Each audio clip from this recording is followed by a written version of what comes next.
കൂട്ടുകാരെ എല്ലാവർക്കും എൻ്റെ പുതിയ വീഡിയോയിലേക്ക് സ്വാഗതം. എനിക്കിന്ന് കിരിച്ചാള മീനാണ് കിട്ടിയത്.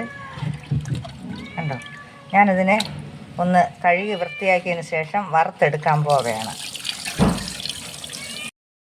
അപ്പോൾ ഞാനത് നല്ലവണ്ണം കഴുകി എടുത്ത് വെച്ചിട്ടുണ്ട്. ഇനി ഇതിൽ ചേർക്കേണ്ട അരപ്പ് ചേർത്ത് വിരകി വെച്ചതിന് ശേഷം അരമണിക്കൂർ കഴിഞ്ഞതിന് ശേഷമാണ് വറുത്തെടുക്കേണ്ടത്. അപ്പോൾ ഞാനിതിൽ അരപ്പ് ചേർത്ത് വിരകാൻ പോവുകയാണ്. കുറച്ച് മുളക് പൊടി, കുറച്ച് കുരുമുളക് പൊടി, പാകത്തിന് ഉപ്പ്, ശകല മഞ്ഞൾപ്പൊടി, ഇത്രയും ചേർത്താണ് ഒന്ന് വിരകിയെടുക്കാൻ പോകുന്നത്. അപ്പം നമ്മളിങ്ങനെ ഈ മീനിൻ്റെ നീളം വാക്കിനിങ്ങനെ കീറിയിടുമ്പോൾ ഈ അരപ്പെല്ലാം അതിൽ പിടിക്കും നല്ല രീതിയിൽ. ഞാനൊരു അരമണിക്കൂർ ഇങ്ങനെ അടച്ച് വെച്ചിരിക്കുകയാണ്. അപ്പോൾ അരപ്പെല്ലാം അതിൽ പിടിക്കും. അതിന് ശേഷമാണ് വറുത്തെടുക്കുന്നത്.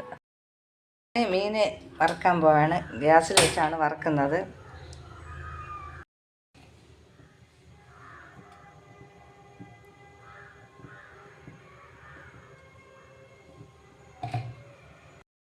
എണ്ണ ചൂടായി.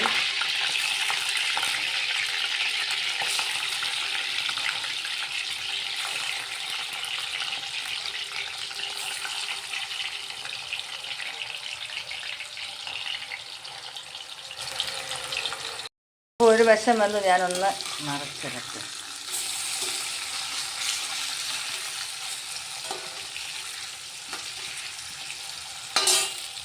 കൂട്ടുകാരെ, നമ്മളെ വറുത്ത മീൻ റെഡി ആയിട്ടുണ്ട്. ഇനി ചോറുമായിട്ട് വെച്ച് കഴിക്കണം. അപ്പോൾ എൻ്റെ വീഡിയോ ഇഷ്ടപ്പെട്ടിട്ടുണ്ടെങ്കിൽ നിങ്ങൾ സപ്പോർട്ട് ചെയ്യാൻ മറക്കണ്ട. ഞാൻ അടുത്ത പുതിയൊരു വീഡിയോ ആയിട്ട് ഉടനെ എത്തുന്നതാണ്. ബായ്.